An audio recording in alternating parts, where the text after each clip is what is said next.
On the morning of October 25th, 1415, Henry V of England stood in a muddy field in northern France and looked at what was going to kill him. He was 27 years old. He had been king for 2.5 years. He had crossed the Channel 3 months earlier with 12,000 soldiers and a claim to the French throne that most of Europe considered presumptuous at best and delusional at worst. He had spent those 3 months losing men to dysentery, losing time to a siege that took 5 weeks longer than planned, and covering 300 miles of French territory in driving autumn rain with an army that was sick, hungry, and diminishing by the day.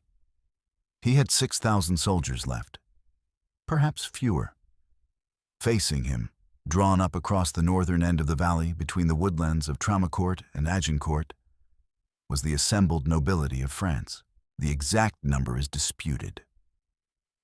Medieval chroniclers were not statisticians and had their own reasons for inflating or deflating enemy strength depending on the story they were telling. Modern historians who have studied the logistical and documentary record give estimates ranging from 12,000 to 36,000 men. Even at the lowest serious estimate, the French outnumbered the English by 2 to 1, at the highest by 6 to 1. The French had sent heralds the previous evening, offering Henry the chance to negotiate terms. He had declined. He reportedly told his council that he would rather die in the field than be taken prisoner. He was standing now, in the front rank of his men-at-arms, armored and on foot, looking at the army that was going to test that statement. He gave the order to advance. What happened in the next 3 hours destroyed the French army so completely, and at such disproportionate cost to the English. The people have been trying to explain it ever since. The battle has been romanticized and analyzed and debated and dramatized and studied in military academies on 6 continents. Shakespeare gave it the most famous pre-battle speech in the English language. The phrase "band of brothers" entered the language from that speech and has never left. The real story of Agincourt is darker than the legend, stranger than the textbooks, and in one specific moment more brutal than Shakespeare chose to show. This is the real story. Henry V came to the throne of England in March of 1413, at 25, after a youth that had been anything but sheltered. His father, Henry IV, had taken the throne by deposing and subsequently arranging the murder of Richard II in 1399, a usurpation that haunted the Lancastrian dynasty from the moment it began. The nobility who had supported the deposition expected rewards. Other nobles who had supported Richard expected revenge. The Welsh under Owen Glendower revolted almost immediately. The Percy family, the great northern magnates who had helped put Henry IV on the throne, turned against him within a few years.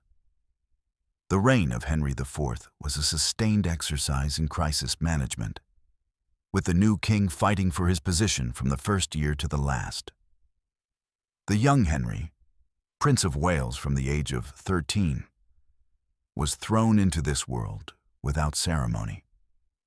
He was given command of the royal forces in Wales at 16, fighting a suppression campaign against the Glendower rebellion that lasted years and taught him everything he would need to know about logistics, siege warfare, the management of irregular forces, and the specific kind of leadership that keeps men fighting in difficult conditions for extended periods.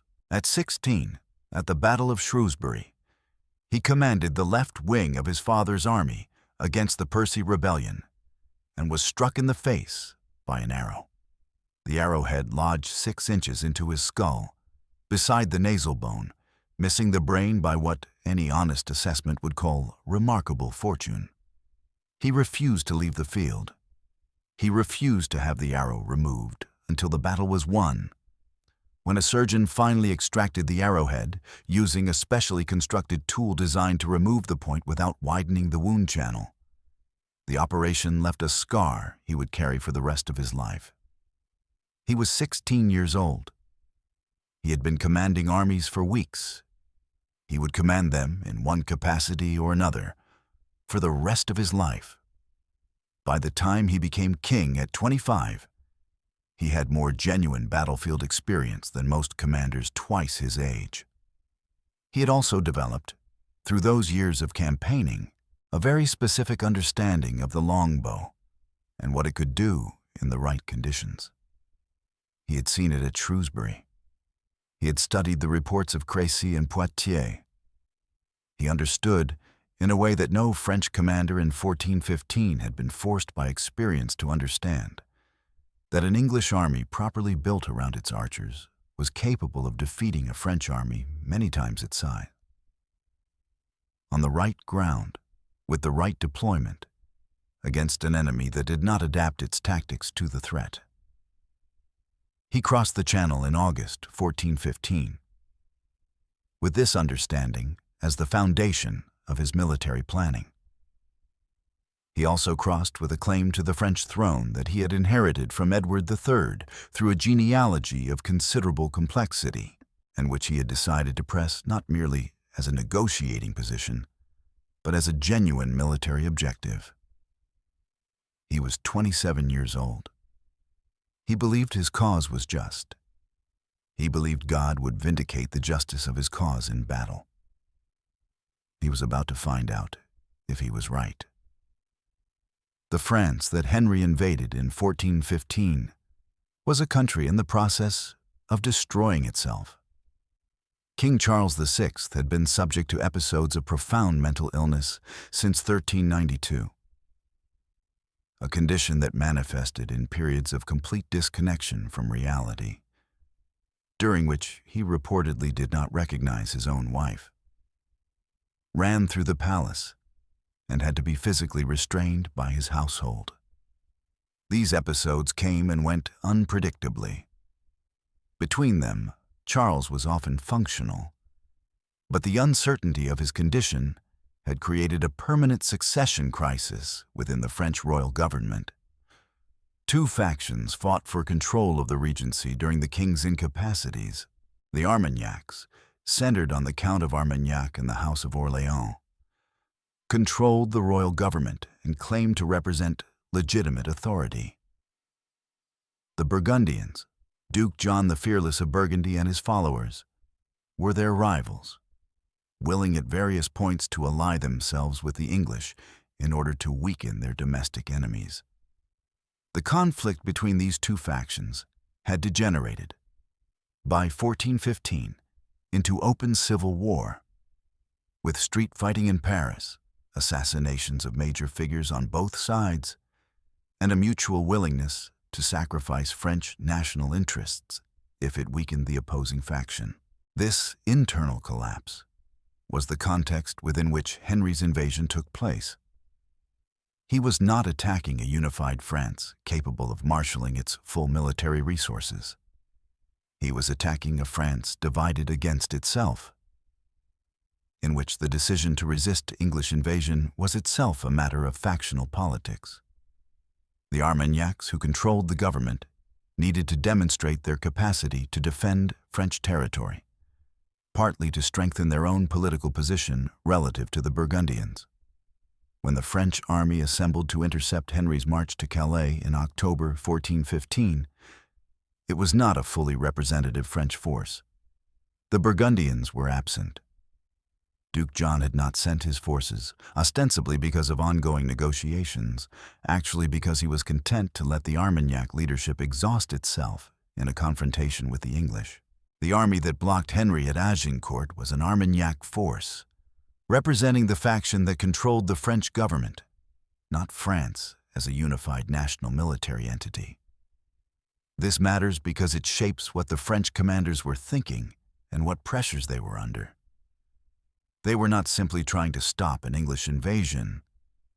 They were trying to do so in a way that demonstrated Armagnac military and political competence. Failure on the field would be a military disaster.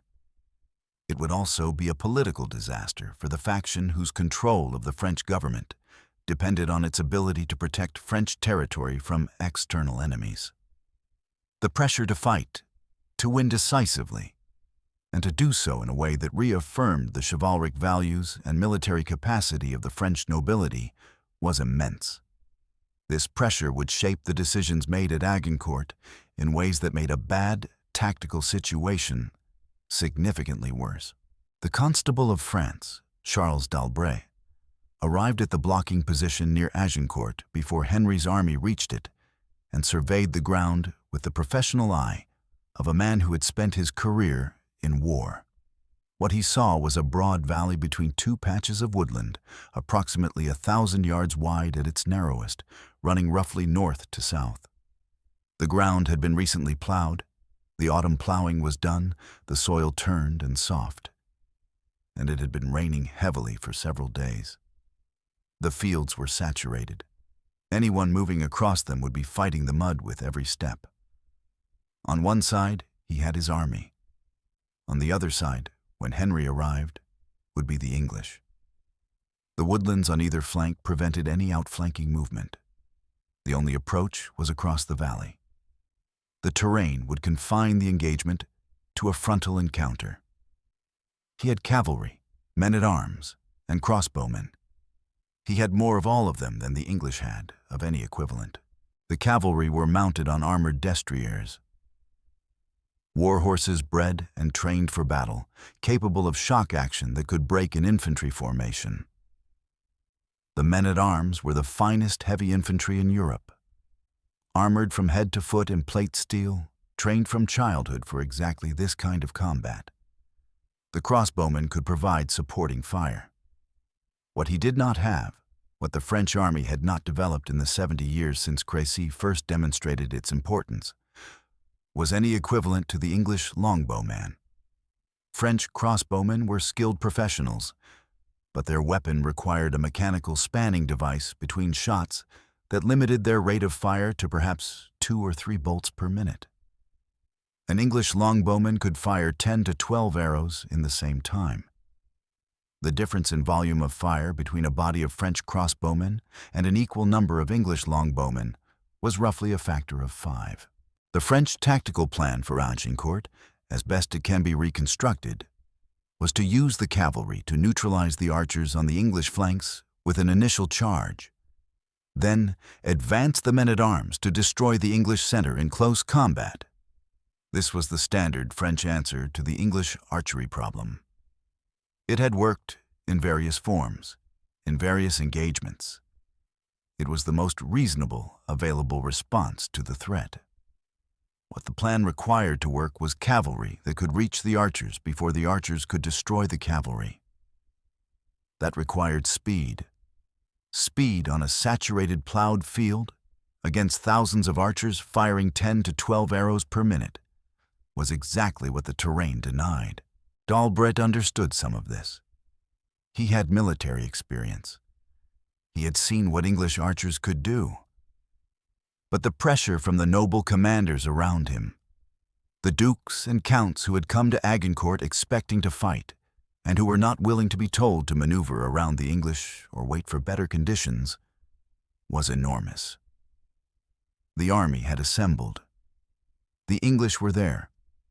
To wait, to decline battle, to seek more favorable ground, these were options that the chivalric culture made nearly impossible to choose, without severe loss of honor and political position. D'Albret fought. He would die on the field before noon. The French men-at-arms who formed the core of the army that faced Henry at Agincourt were not the cartoon villains that English national mythology made of them. They were the finest heavy cavalry and infantry in the medieval world. Men who had been trained from childhood for exactly this kind of warfare, whose equipment represented the highest achievement of contemporary metallurgy, who carried in their own persons the accumulated tradition of 3 centuries of European chivalric military culture. A French man-at-arms in 1415 wore full-plate armor, a system that had been refined over the previous century until it covered virtually the entire body. The helmet was a close-fitting bassinet, or sallet, that protected the head and face while allowing vision. The breastplate and backplate protected the torso.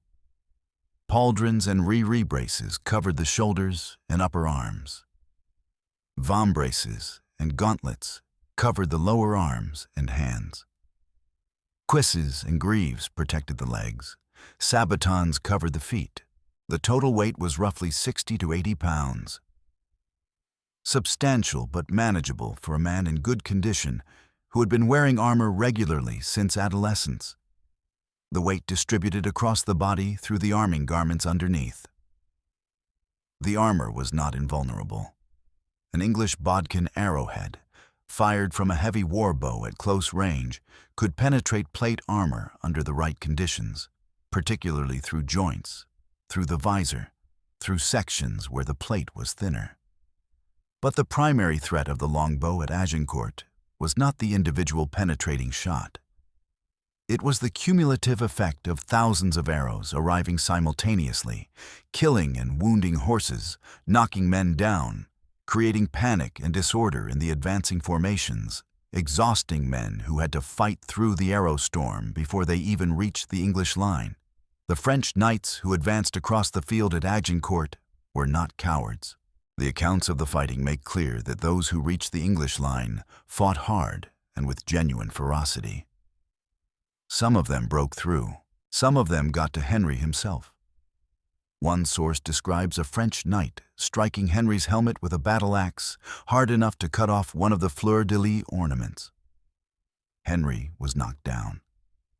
He was pulled to his feet by his household knights and continued fighting.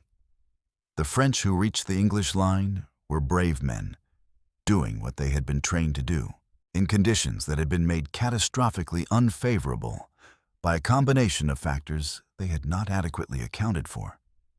The mud, the arrows, the compression of their own formations as men from behind pushed forward into men who were trying to slow down in the mire. The disorder that had been introduced into their ranks before they arrived at the English line. They died in enormous numbers. They died not because they failed to fight, but because the fight had been made impossible before it began. The moment Henry ordered the advance remains one of the most studied tactical decisions in medieval military history. For several hours in the morning of October 25th, the two armies had faced each other across the valley without engaging. The French were waiting. Their plan called for a defensive posture initially, letting the English come to them, allowing the numerical advantage to work. Why advance into English arrows if you can make the English advance into French arrows and French steel? Henry could not wait. His army was starving. Every hour that passed without resolution cost him soldiers to illness and exhaustion. His men had been marching for weeks. They were at the limit of what their physical condition would allow them to sustain. If the French would not advance, Henry had to. He gave the order to advance to within longbow range, approximately 250 yards from the French line. Then he stopped, reformed, and ordered the archers to begin firing. This sequence, the advance to range, the halt, the opening volley, was deliberately calculated to trigger the French cavalry response. The English advance was an invitation.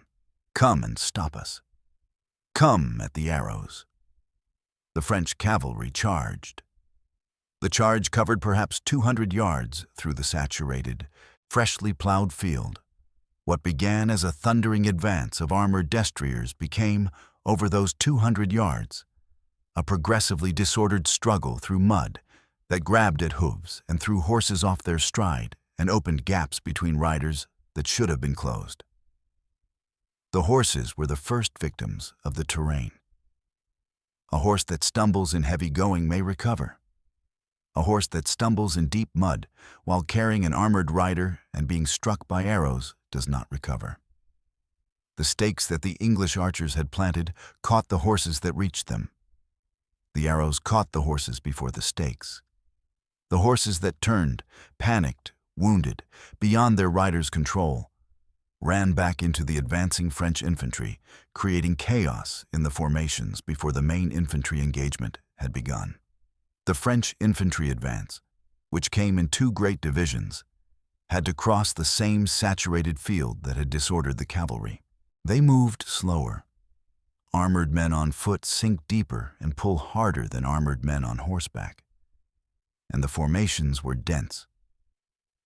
Men packed close together in the tactical doctrine that made armored men-at-arms most effective on firm ground. The arrows kept coming, 10 to 12 per minute from each English archer. 5,000 archers firing simultaneously.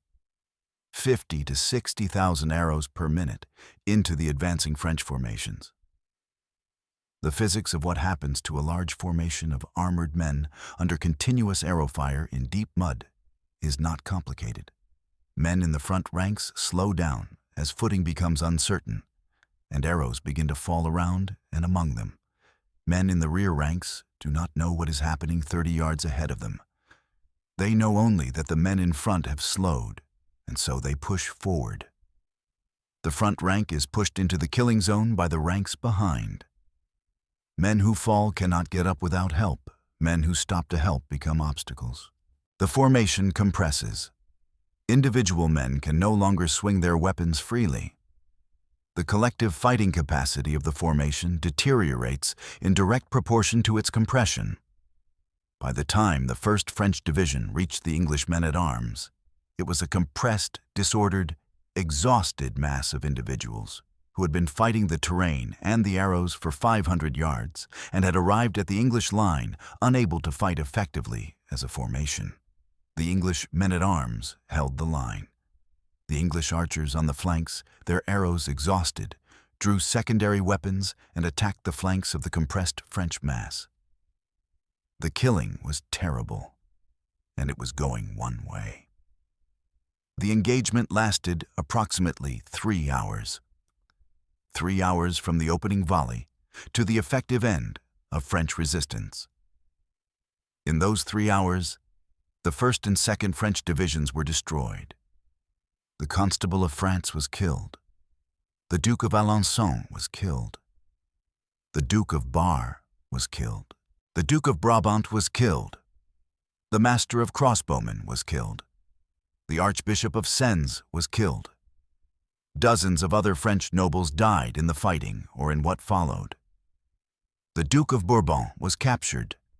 The Duke of Orléans was captured. The Marshal Boucicaut was captured.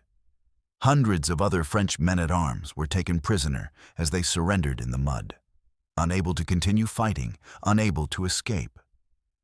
The English counted their dead as approximately 400 men, possibly fewer. One chronicle gives a figure as low as 25 English men-at-arms killed in the main engagement, which is probably an undercount, but suggests the extraordinary disproportion of the casualties. Then, the killing of the prisoners. The events that triggered Henry's order are disputed. The most widely accepted account involves an attack on the English baggage train at the rear of the position. A French or local force killing servants and pages, taking horses and supplies, creating a threat to the English rear at a moment when the 3rd French Division had not yet committed. Whether this attack was a coordinated military operation or an opportunistic raid by local people taking advantage of the chaos is unknown. What is known is that Henry, faced with thousands of French prisoners and a potential threat from 2 directions, made the calculation. He could not guard the prisoners with adequate force while maintaining readiness against the uncommitted French division and a threat to his rear simultaneously. The prisoners, if they could rearm from the weapons lying all around them on the field, represented a potential force larger than his entire army. He ordered them killed. His soldiers refused. The refusal was not moral, it was financial. These prisoners were worth money. Killing them was destroying ransoms. Henry forced compliance through threat and through the example of his household knights. The prisoners were killed, some by blade, some burned, The exact number is unknown.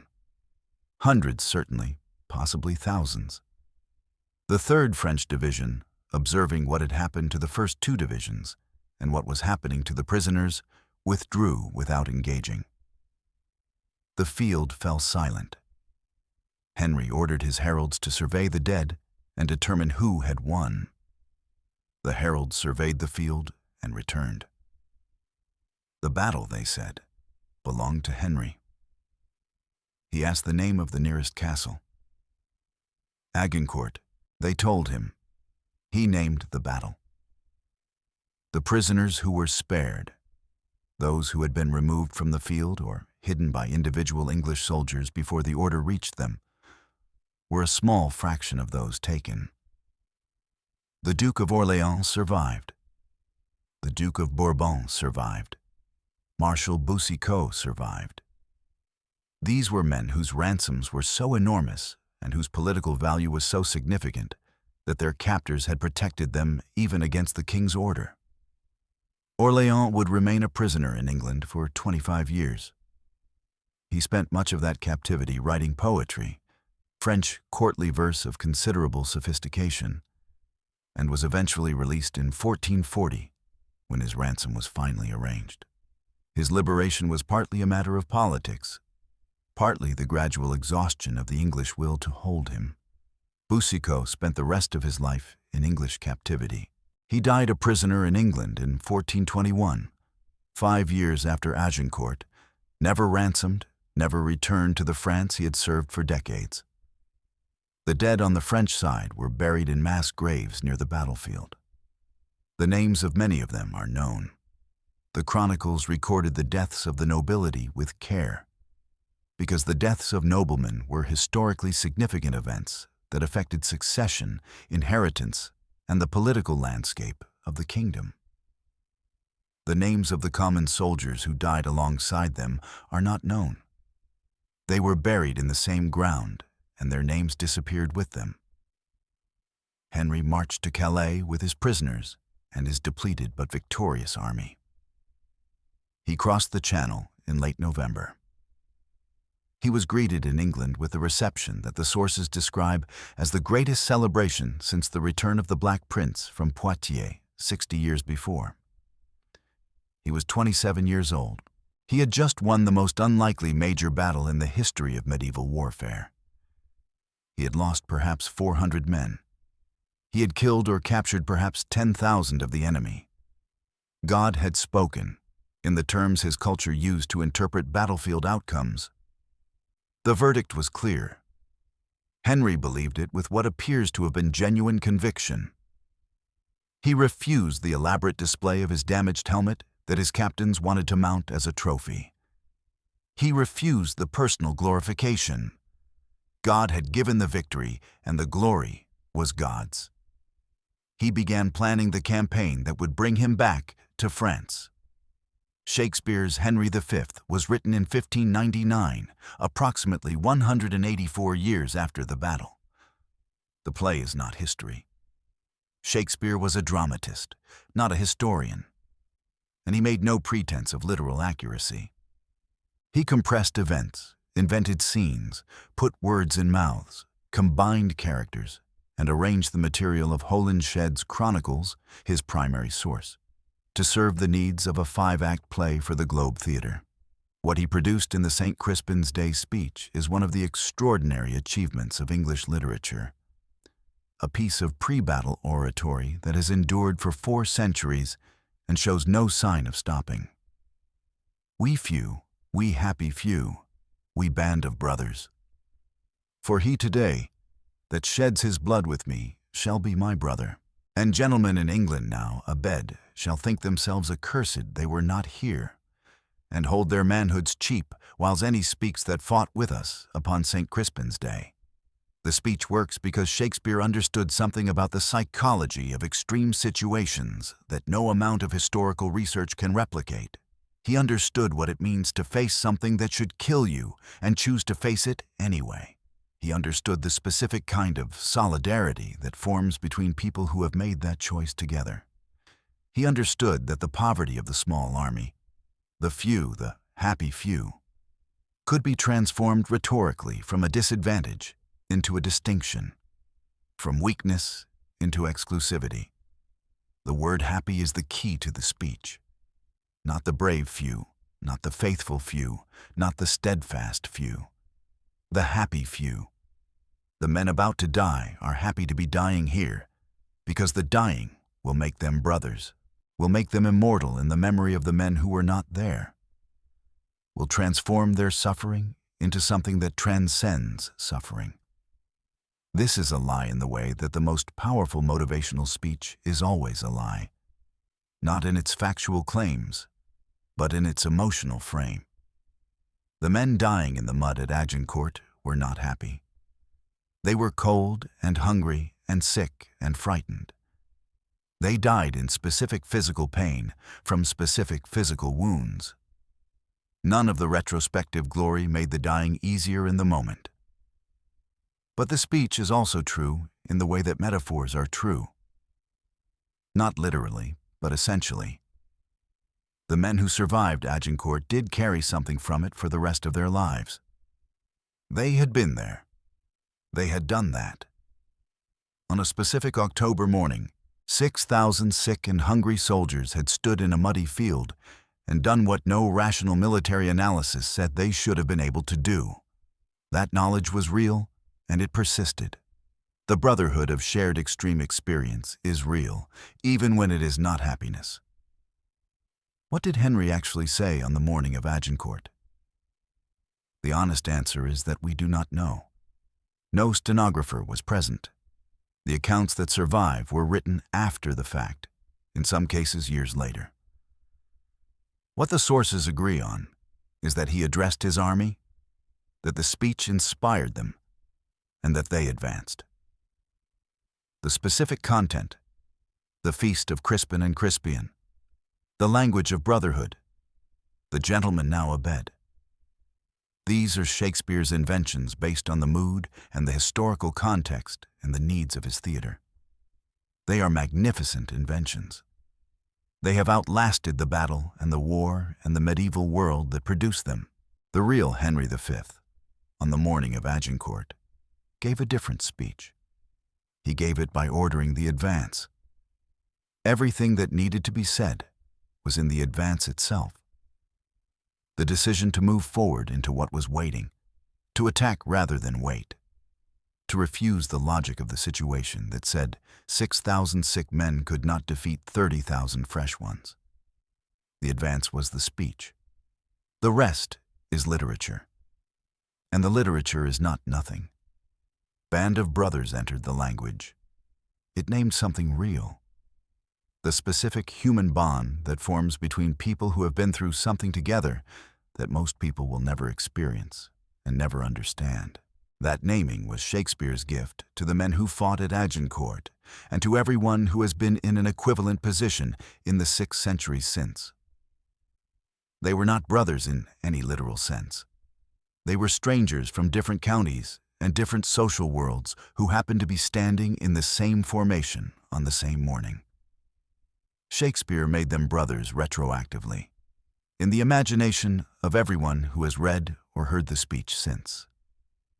That gift is worth more than its literal truth. The literal truth is that they stood in a muddy field and drew their bows until the army in front of them was destroyed. The speech made that into something else. Into a story about what humans can do when they choose to, about what the few can do against the many, about what it means to be present at a moment that history will carry forward.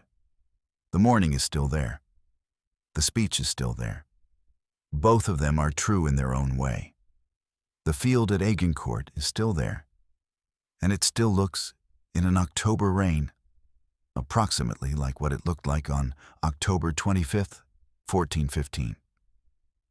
The village is called Agincourt now, in the French spelling. It is a small agricultural community in the Pas-de-Calais, not far from the Channel coast. The 2 woodlands that defined the battlefield still exist. The agricultural land between them is still farmed. The autumn plowing still happens. In a wet year, the fields still become the specific kind of deep, sticky, saturated soil that slowed the French advance and filled with the dead of an afternoon. There is a small museum. There is a memorial. There are interpretive panels and reconstructed equipment and the usual apparatus of historical tourism. There is not, and cannot be, any visible trace of the men who died there. The dead of Agincourt were buried in mass graves whose precise locations are not fully known. Archaeological surveys have identified likely areas. No individual grave, no marked tomb, no identified remains. The bones of some of the English archers are in that soil somewhere. The bones with the asymmetrical development of the left arm, the compensating curvature of the spine, the skeletal evidence of a lifetime. Drawing a weapon that reshaped the body around itself. The most intimate possible monument, not bronze or stone, but the changed bones of men whose training is still legible in their remains 6 centuries later. They came from England and Wales. They crossed the Channel in August. They marched 300 miles in autumn rain. They stood in a muddy field and fired until the army in front of them was gone. They buried their dead and their arrows in the field and went home. The men who survived went back to their farms and their workshops and their towns. The ransom money from the prisoners who survived Henry's order, the fraction that made it home to France eventually, was divided among the army by the established formulas. The archers received the share assigned to men of their rank. They spent it. They lived their lives. They died in their beds or in other fields or of the ordinary diseases that killed people in the 15th century. What they had done at Agincourt went into the chronicles. Some of it eventually went into a play. The play gave them the Band of Brothers. The Band of Brothers gave them a kind of immortality that the chronicles alone could not have managed. They did not know any of this. They knew only what they had done and that they were alive when they had not expected to be. That is sufficient. It has always been sufficient. The 100 Years' War that Agincourt interrupted did not end with the English victory. Henry returned to France in 1417 and conducted the systematic conquest of Normandy over the following 2 years. Besieging cities one by one, reducing French resistance province by province, with the methodical patience of a commander who had learned that decisive battles like Agincourt were exceptional events and that wars were usually won or lost through the grinding attrition of sieges and administration. He took Rouen, the capital of Normandy, in January 1419 after a siege of 6 months, during which the civilian population suffered severely. He forced the Treaty of Troyes in May 1420, a settlement that disinherited the French Dauphin, recognized Henry as heir to the French throne and regent of France during the incapacity of the mad king Charles VI, and arranged his marriage to Catherine of Valois, the French king's daughter. The treaty was signed by Charles VI himself in one of his lucid periods. The English project in France had achieved, on paper, everything that Edward III had claimed 70 years before. Henry married Catherine in June 1420. Their son was born in December 1421. In August 1422, Henry V died at the Château de Vincennes outside Paris. He was 35 years old. The cause was dysentery, the same disease that had been killing his soldiers since Harfleur 7 years before. The same disease that had reduced his army on the march to Agincourt. The same disease that was, in a specific and ironic sense, the great equalizer of medieval warfare, killing the highest and the lowest with the same indifference. His son was 9 months old. Henry VI of England and, under the terms of Troyes, heir to the French throne, would prove to be one of the weakest kings in English history, pious, gentle, incapable of the sustained military and political management that maintaining the French inheritance required. He was eventually deposed, briefly restored, and almost certainly murdered in the Tower of London in 1471. The French war resumed almost immediately after Henry V's death. A teenage girl from Lorraine who said she heard the voices of saints began leading French armies to victory in 1429. Joan of Arc raised the siege of Orléans. She saw the Dauphin, the prince the Treaty of Troyes had disinherited, crowned King of France at Reims. She was captured by the Burgundians in 1430, sold to the English, tried for heresy, and burned at the stake in Rouen in May 1431. She was approximately 19 years old. The English burned her in the city that Henry V had taken by siege 12 years before. The momentum that her campaigns had generated did not die with her. The French recovered. The Burgundians reconciled with the Armagnacs. English domestic politics consumed the attention and resources that the French war required. Province by province, the English position collapsed.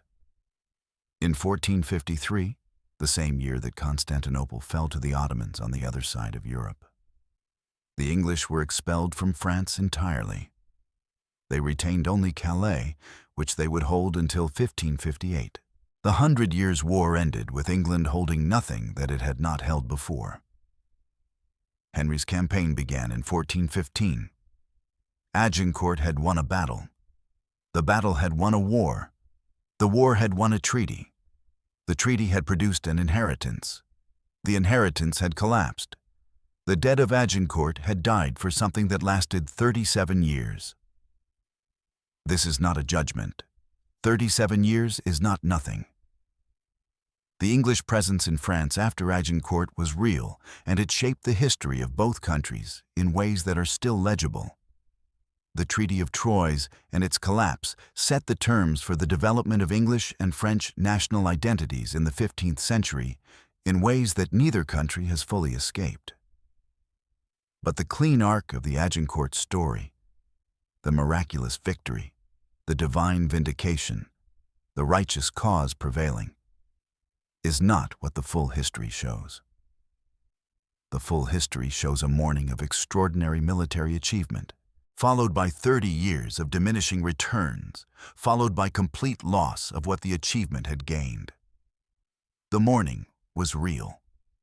The morning was extraordinary. The meaning of the morning is not the meaning that Shakespeare gave it or that English national mythology adopted. The meaning of Agincourt is something more specific and more human than a legend can hold. 6,000 sick and hungry soldiers, in a muddy field in northern France, did something that should not have been possible, and did it because the thing they had been trained to do. The 10 to 12 arrows per minute, the body shaped by the bow over years of practice, turned out, on that specific morning, on that specific ground, against that specific enemy, to be exactly enough. Not more than enough. Exactly enough. The morning is still there. The French knight who led his horse to the edge of the English line on the morning of October 25th and looked across at what he was about to charge into was not a fool. He was a professional soldier. He had been trained for war since childhood. He had fought in tournaments that prepared men for exactly this kind of engagement. He wore armor that represented the highest achievement of 15th century metallurgy, plate steel shaped and fitted to his specific body, articulated at every joint to allow movement while maintaining protection. His horse was a destrier, bred and trained for battle, worth perhaps 20 times what a common laborer earned in a year. He knew about the longbow. He knew what had happened at Crécy in 1346 and at Poitiers in 1356. He had been told, probably, by older men who had fought against English archers in previous engagements, that the bow was dangerous and needed to be neutralized quickly. He knew the standard answer: cavalry charges, close the distance fast, deny the archers the sustained fire they need to be decisive, break the archer formation before it can do critical damage. What he could not know, because no French commander had been forced to learn it empirically on ground like this, was exactly what a combination of deep mud, wooden stakes, and the specific volume of fire that 5,000 English archers could generate would do to a cavalry charge before it covered 200 yards. He charged anyway. He charged because he was a knight, and charging was what knights did.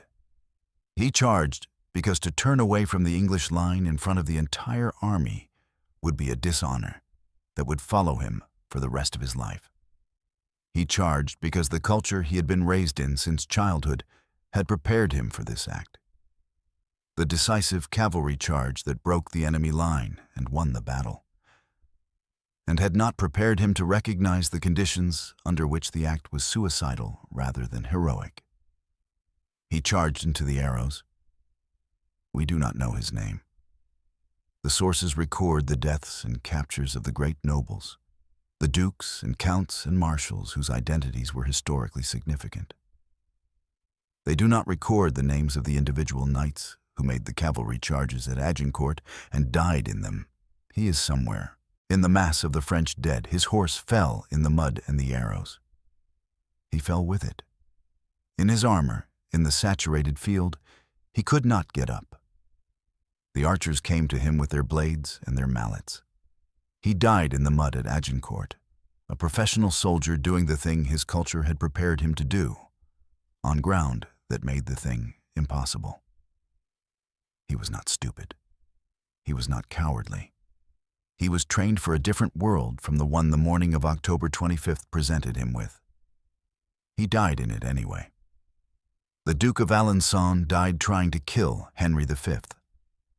John I, Duke of Alençon, was one of the great French noblemen who fought at Agincourt.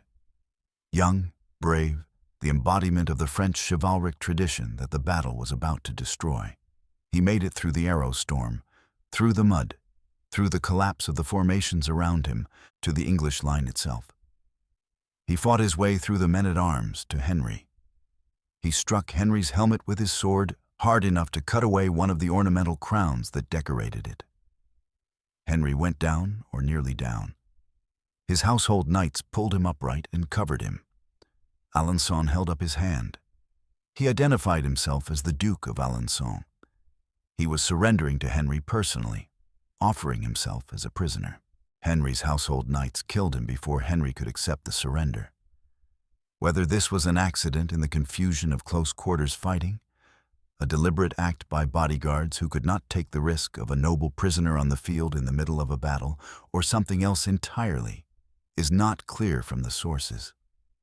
What is clear is that Alençon died, that he had been trying to surrender, and that his death deprived his family of the ransom that his capture would have produced.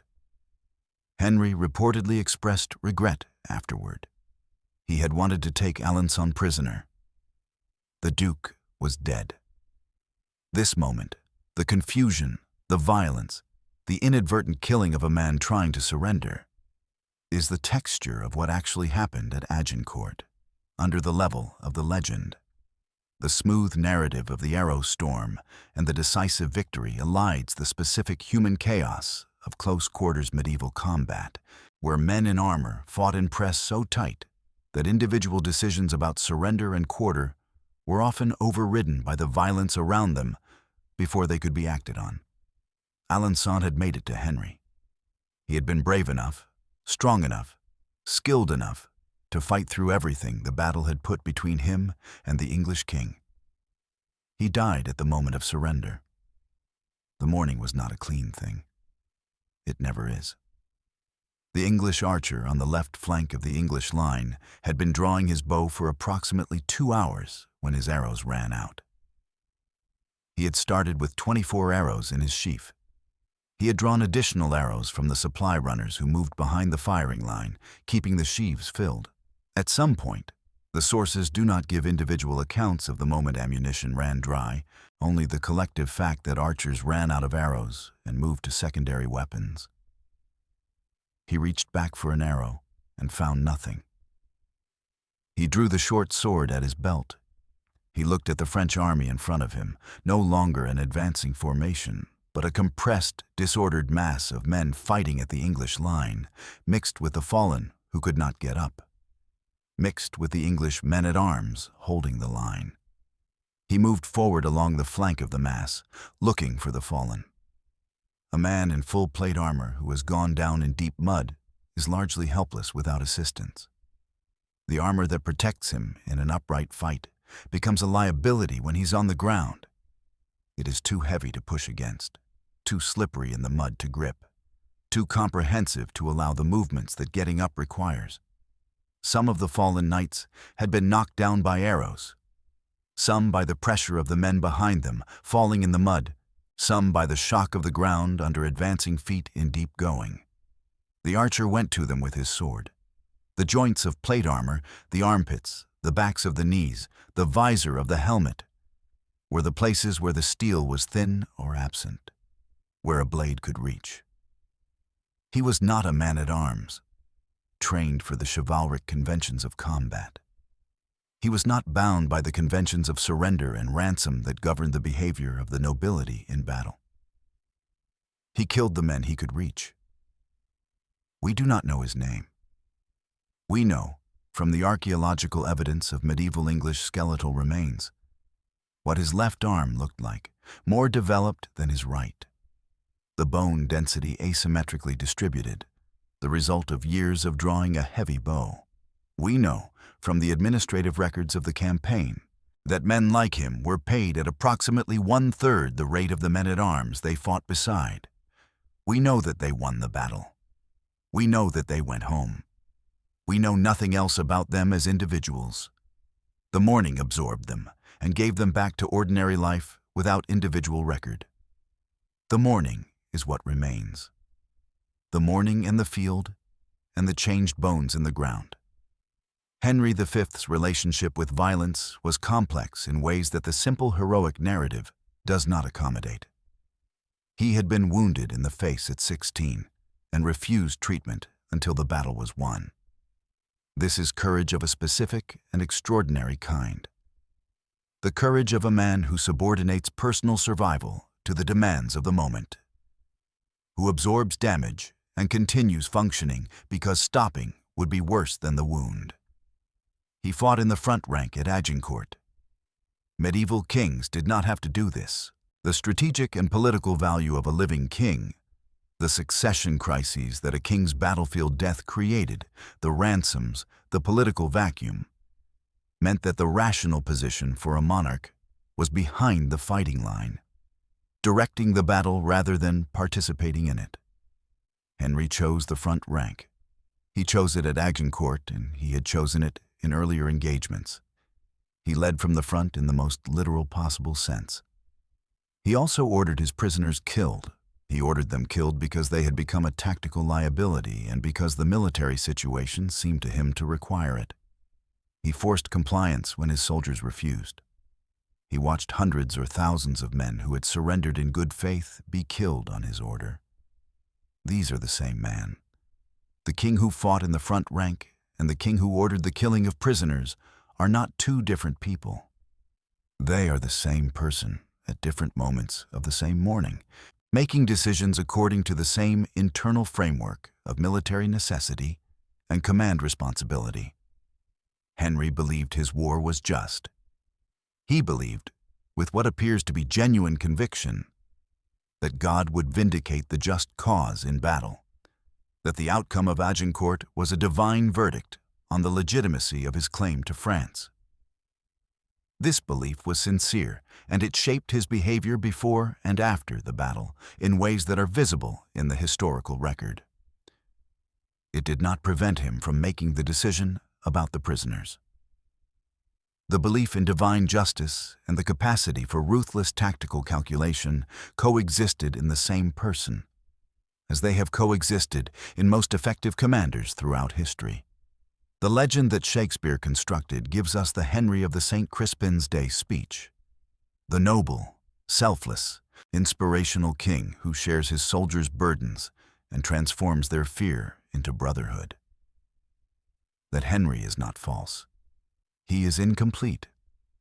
The complete Henry is the man who stood in the front rank, who was knocked down by a French duke's sword, who ordered the prisoners killed, who named the battle and went home and planned the next campaign. He was capable of great personal courage and cold command decisions in the same morning. He was a king of the 15th century, making choices according to the logic of the 15th century. History does not produce heroes without shadows.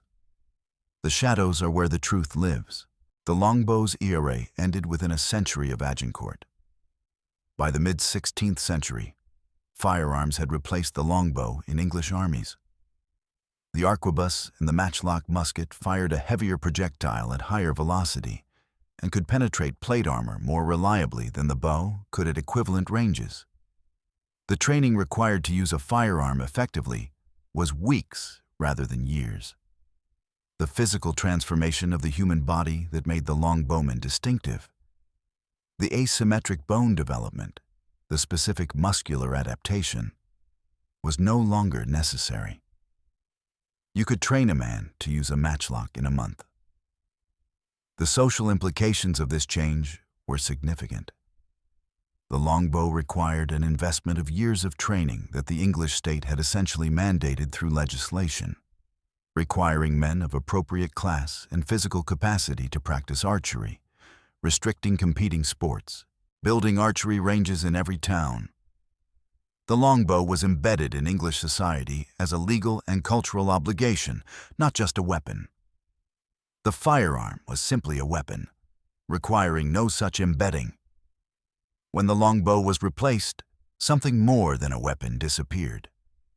The specific relationship between English male identity and the bow, the obligation of practice, the physical transformation, the skill that was both a military asset and a social expectation, went with it. The English yeoman archer, as a social type, the man whose body was his weapon, ceased to exist. The firearms that replaced him were more effective in many respects. They were less demanding in others. They did not reshape the bodies of the men who carried them. The bone evidence that makes the medieval English archer identifiable in the archaeological record is specific to a window of history. Roughly 150 years, from Crécy to the early 16th century, when this specific weapon and this specific training regime converged. The bones in the soil at Agincourt are the physical record of that window. The asymmetric arms and the curved spines are the evidence of men who trained for years to do what they did on October 25th, 1415. They are the most intimate monument the battle has. More intimate than the memorial. More intimate than the interpretive panels and the reconstructed equipment. The changed bones of the men who drew the bows until their bodies changed shape around the drawing. That is what is left of the morning. That is what won the battle. The morning before the battle has a quality in the sources that is different from the morning of the battle itself.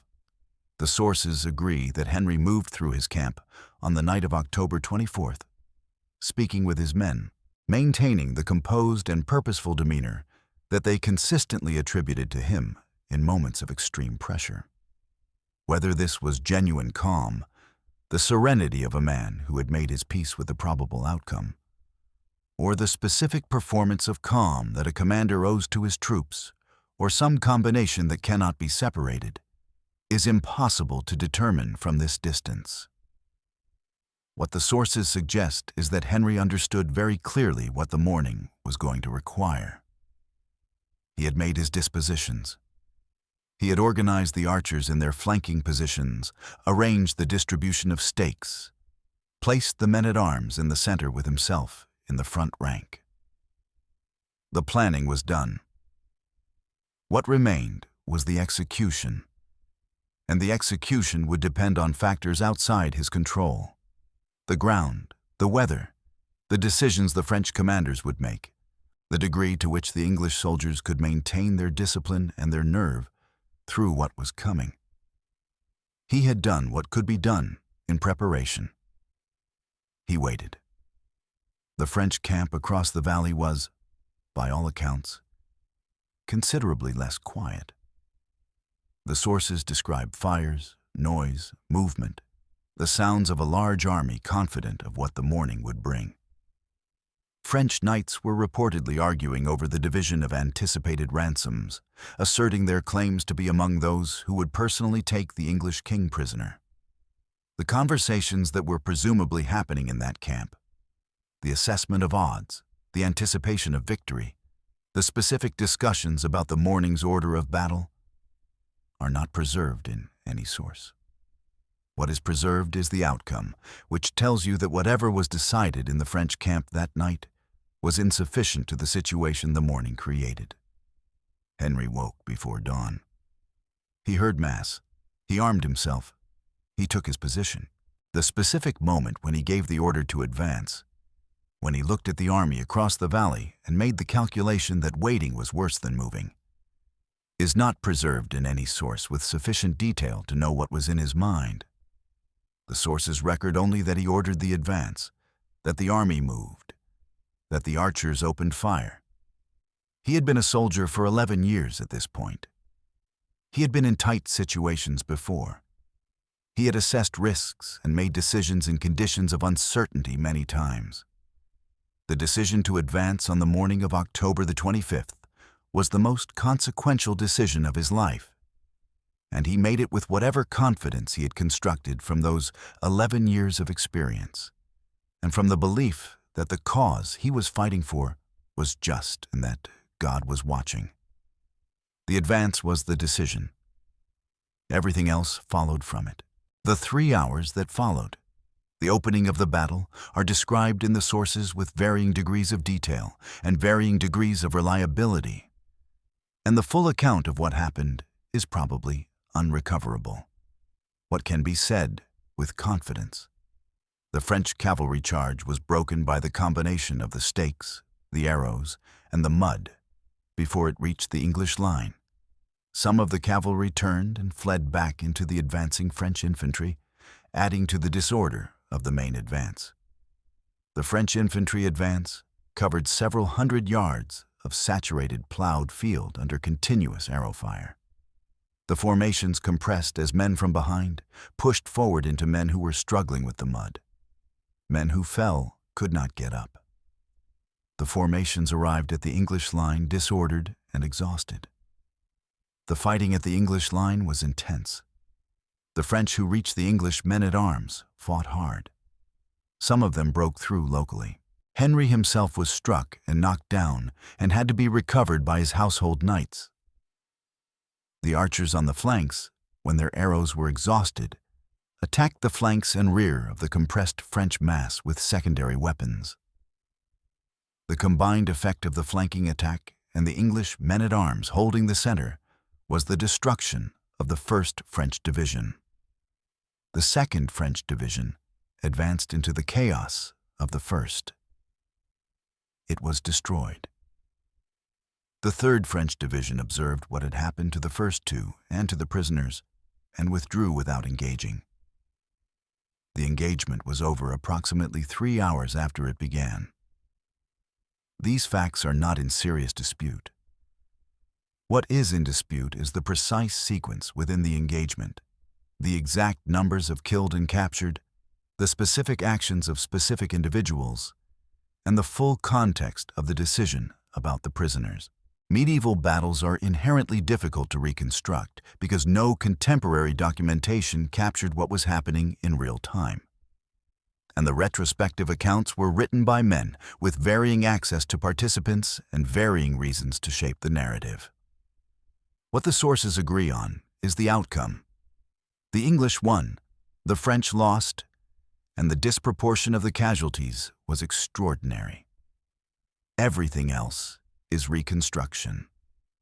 The lasting influence of Agincourt on English military culture is not straightforward to assess, because it was absorbed into the national mythology so completely that the mythological version became more influential than the historical one. The real lessons of Agincourt, about terrain selection, about the tactical integration of missile weapons with infantry, about the importance of maintaining discipline under conditions that made discipline very difficult, were understood and applied by English military commanders in the decades following the battle. Henry himself was the clearest example. His subsequent campaigns in France were notable for their systematic approach, their careful logistical preparation, and their avoidance of the kind of desperate gamble that Agincourt had been. But the lesson that entered the national mythology was simpler and more durable. English soldiers, properly motivated, could defeat continental enemies of significantly greater numbers. This lesson, true in a specific sense about a specific kind of English army on specific kinds of ground, but easily generalized into a broader claim about English military virtue, became a fixture of English self-understanding that persisted long after the conditions that made it true had changed. The lesson was invoked at Crécy, at Poitiers, at Agincourt. It was invoked during the wars with Spain in the 16th century. It was invoked during the Napoleonic Wars. It was invoked in 1940, when the British Expeditionary Force was evacuated from Dunkirk and the country was facing the prospect of German invasion. An invocation of the English tradition of facing impossible odds and surviving. Whether the invocation was ever strictly accurate is a different question from whether it was useful. The national myth of the few against the many gave English soldiers in difficult situations a story to inhabit, a tradition to call on, a sense that what they were being asked to do was something that people like them had done before and survived. The functional value of this myth, its capacity to sustain morale in situations where rational calculation might suggest despair, is real regardless of its historical accuracy. Shakespeare created the myth. Agincourt provided the raw material. The English national character, or at least the self-image of the English national character, did the rest. The field in northern France, where the raw material was created, is still there, still plowed in autumn, still wet in October. The myth has traveled a long way from that field. The bones have stayed. Henry V is buried in Westminster Abbey. His tomb is in the chantry chapel that he commissioned for himself, a space behind the high altar, separated from the main body of the abbey by a screen, designed for the continuous saying of masses for his soul according to the medieval theological understanding that such masses reduced the time spent in purgatory. The tomb is elaborate. A base of Purbeck marble supporting a wooden effigy that was originally covered in silver and had a head of solid silver, a great helm hanging above it, the shields and banners of his kingdoms displayed around it. The silver was stripped from the effigy sometime in the medieval period. The head was taken, the plates removed, leaving the wooden core. The wooden effigy is still there, headless, the bare wood visible where the silver was. A new head was fitted in the 20th century, not silver, but a faithful reproduction of what the original must have looked like, based on the historical record. The chantry chapel still stands. Westminster Abbey still stands. The medieval masses for Henry's soul stopped being said at the Reformation in the 16th century. The theology of purgatory that made them meaningful was rejected by Protestant doctrine. But the tomb is there, and people still come to see it. Catherine of Valois, the French princess Henry married after the Treaty of Troyes, outlived him by several decades. She eventually married Owen Tudor, a Welsh squire of her household, by whom she had several children. The Tudor dynasty, Henry VII, Henry VIII, and Elizabeth I, were descended from this union. Catherine is buried in Westminster Abbey near her first husband. Their son Henry VI, the 9-month-old who inherited England and the claim to France, is buried at Windsor. He was murdered in the Tower of London in 1471, probably on the orders of Edward IV, the Yorkist king who had deposed him. His tomb at Windsor was a place of pilgrimage in the late medieval period. He was regarded by many as a saint, though never formally canonized. The man who died for being a weak king was venerated as a holy one. The arc from Agincourt to this outcome, from the miraculous victory to the inheritance that could not be held to the dynasty that ended in murder and the replacement by a different dynasty, is one of the stranger trajectories in English medieval history. Henry V did not know any of it. He died at 35, believing that what he had built would endure. The Troy settlement seemed solid. The French inheritance seemed secured. His son would be king of both countries. The dynasty would be established. He was wrong about the permanence. He was right about the morning of October 25th, 1415, which was exactly as extraordinary as he believed it was. The morning is still there. The tomb is still there. The bones of the archers are still there in the French soil. Everything else has changed. The Battle of Agincourt was not the most important military engagement of the 100 Years' War. The most strategically consequential battles of the war were probably the Siege of Orléans in 1428 to 1429. The engagement that Joan of Arc raised, that reversed the trajectory of the war, that demonstrated the French capacity for national resistance that Agincourt's victory had temporarily suppressed. And the Battle of Castillon in 1453, the last major engagement of the war, in which the French used artillery effectively against an English force in ways that demonstrated the definitive obsolescence of the tactics that had won at Agincourt and Crécy. Castillon is not remembered. Orléans is remembered primarily through Joan of Arc rather than through its military significance. Agincourt is remembered as the battle, the defining engagement of the 100 Years' War in the English imagination, the moment that everything else either leads to or flows from.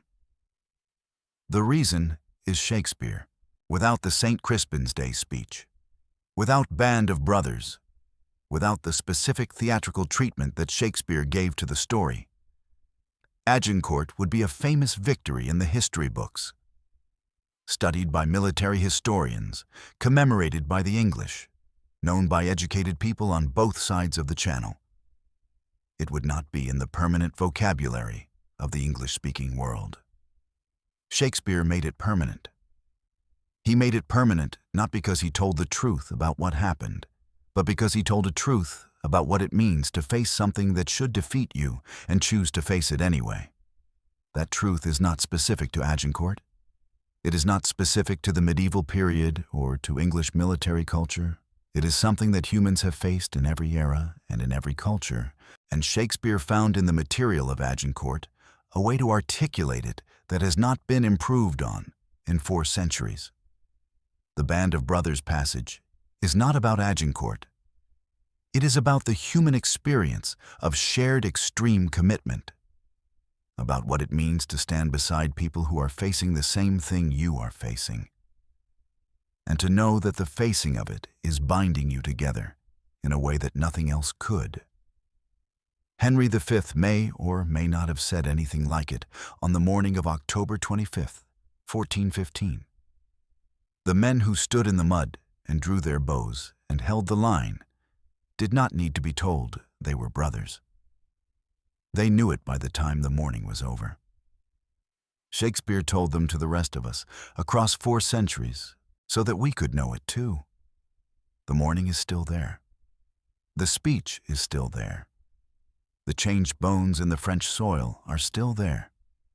We few, we happy few. The French dead at Agincourt include men whose names have been preserved and men whose names have not. And the distinction between these 2 groups tells you something important about how medieval society assigned value to human beings. The Constable of France, Charles d'Albret, is named. The Duke of Alençon is named. The Duke of Bar is named. The Duke of Brabant is named. The Master of Crossbowmen is named. The Archbishop of Sens is named. These men are in the chronicles, in the genealogical records, in the correspondence of the courts of Europe that track the deaths of significant figures. The common soldiers who died beside them, the men-at-arms of lesser degree, the crossbowmen, the servants and pages and squires, and all the others whose bodies lay in the fields of northern France in the days after October 25th, are unnamed. Their numbers are disputed. Their individual identities are lost. They are the mass noun of the dead, not the named individuals. This is not a failure of record-keeping. It is the record-keeping system working as it was designed to work. The medieval record was not trying to document every death. It was documenting the socially significant ones, the deaths that affected succession and inheritance and political alignment. The common dead were socially insignificant in the specific sense that their deaths did not change the political map. They were buried and forgotten.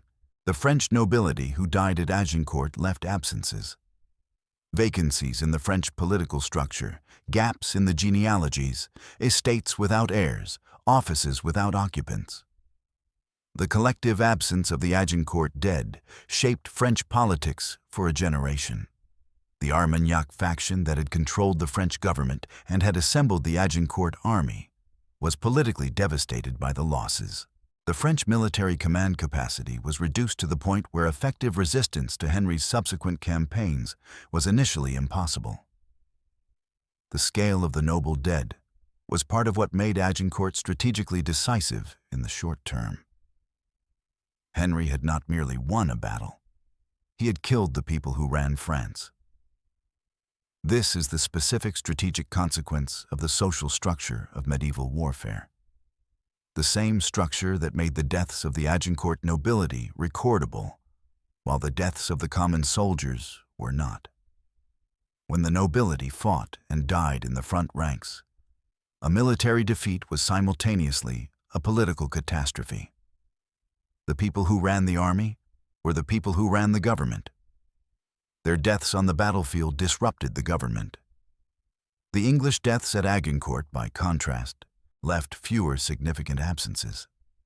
The Duke of York died, one notable casualty among the English nobility. But the English army at Agincourt was led by a king who survived, and the fighting capacity of the force had depended primarily on the archers, whose deaths, whatever their number, did not disrupt the English political structure. The sociology of the two armies' casualties was as asymmetric as the military outcome. France lost people it could not afford to lose. England lost people whose loss was painful but not structurally disruptive. This asymmetry reinforced Henry's subsequent diplomatic and military position in ways that went beyond the immediate military result. He was negotiating with a French political establishment that had been significantly thinned by the deaths of its members on the field. The men he was negotiating with in 1417, 1418, and 1419 were men whose predecessors had died at Agincourt. The Treaty of Troyes was signed by a French political establishment that was, in part, the generation after the men Agincourt had killed. The experience of the battle from inside a French man-at-arms formation, from the perspective of someone advancing across the field rather than waiting on it, is something the sources only partially illuminate. You are part of the 1st French Division, advancing from the north. You have been armored and armed since before dawn. The waiting has been long. The two armies faced each other for hours before the English made their move. And the waiting in armor, in the cold, in the mud, has been its own kind of exhaustion. Then the English begin to move south toward you. You watch them come, the men-at-arms in the center, the archers extending to both flanks. They stop at approximately 250 yards, and you watch them plant their stakes and nock their arrows. The order comes to advance. You step forward into the field. The ground is worse than you expected. The plowing has turned the soil into something that grabs at your feet, that requires genuine muscular effort to pull free with each step. You are wearing 60 to 80 pounds of armor. Each step costs you more than it would cost you on firm ground. You keep going. The arrows begin. The sound is nothing you were prepared for. not the individual sounds you have heard in practice or in smaller engagements, but a collective sound. Thousands of bowstrings releasing, a sound like a great rush of wind, followed by the impact of iron on steel, on ground, on horses, and on men around you.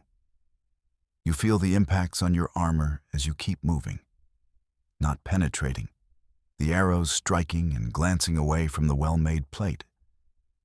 But each impact is a shock, a physical statement that someone is trying to kill you and is very close to succeeding.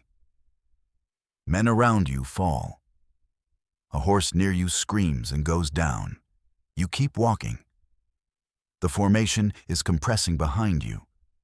The men in the rear cannot see what is happening at the front, and they are pushing forward. And the pressure from behind is pushing you forward faster than the ground allows. And your footing is uncertain, and the arrows are still coming. You are exhausted by the time you reach the English line. Your legs have been fighting the mud for 500 yards. The formation around you is not the tight, disciplined unit that entered the field. It is compressed, disordered. Men from different subunits mingled together. Men who fell and got up mixed with men who never fell. The careful order of the morning lost in the crossing. You fight. The men at arms in front of you are fresh. They have not walked 500 yards through mud under arrow fire. They are holding a line, not advancing into one. They have room to use their weapons. You do not, because the men behind you are pushing you into the men beside you and the men in front of you. And you are fighting in a press so tight that a full sword swing is impossible. You do what you can. You push, you stab. You take blows from the weapons of the English men-at-arms and from the arrows that are still coming from the flanks. Lower now, at shorter range, through the joints in your armor that a frontal shot could not find. You die in the mud at Agincourt. You die because the ground was wrong, and the arrows were too many, and the formation that was supposed to protect you became the thing that killed you. You die because the cavalry charge that was supposed to neutralize the archers failed before you started moving, and no one adjusted the plan. You die because you were brave enough to advance into what you were advancing into. And the advancing itself was what destroyed you. Your name may be in the chronicles or may not be, depending on your rank and on who was watching, and on whether the specific record of your death served any purpose for the people doing the recording. Most of you are not in the chronicles. You are in the mass graves near Agincourt, in the French soil, in the cold October ground. The morning took you. The morning is still there. 600 years after Agincourt, the battle is still being argued about. Not the basic facts. The English won, the French lost. The casualties were extraordinarily disproportionate. The longbow was decisive. These are not in serious dispute. What is argued about are the interpretations, the meaning of the victory, the explanation for the disproportion, the judgment on Henry's decision about the prisoners, the relationship between the legendary version and the historical one. Military historians argue about the numbers. How many French, how many English, how many dead on each side? The sources give wildly varying figures, and the documentary record does not resolve the question definitively. The most careful modern assessments suggest that the French force was probably on the order of 12 to 15,000 men, rather than the 30 or 60,000 of the medieval chronicles, and that the English dead were probably in the hundreds, rather than the dozens that the most optimistic English sources suggest. Even at the conservative numbers, the disproportion is extraordinary. Legal and ethical historians argue about the prisoners. The killing of surrendered prisoners violates the law of armed conflict as it exists today. Whether it violated the laws of war as they existed in 1415 is more complex. The medieval conventions of warfare regarding prisoners were driven primarily by financial interest rather than humanitarian principle. and the question of whether military necessity could override those conventions was genuinely unclear in the 15th century. Modern assessments range from strong condemnation to qualified defense of Henry's decision as a response to a genuine tactical emergency. Cultural historians argue about Shakespeare, about what the play tells us about Elizabethan England versus what it tells us about medieval England, about the relationship between the historical Henry and the theatrical Henry, about how the legend has shaped the memory of the battle, and through the memory, the national identity of England. And on the field at Agincourt, in Pas-de-Calais, archaeologists continue the slow work of trying to locate the mass graves and understand who is in them and what the physical evidence can tell us about how the battle was actually fought. The argument continues because the mourning continues to matter. 6 centuries have not reduced the resonance of what happened there. They have, if anything, deepened it, as each generation has found in Agincourt its own reflection of its own concerns about courage and odds, and the meaning of national identity and the morality of war. The mourning is still there. The argument is still there. The bones are still there in the French soil. We few, we happy few. We still cannot quite agree on what happened or what it meant. Perhaps that is appropriate. The things that matter most are usually the ones that resist final explanation. The mourning is still there.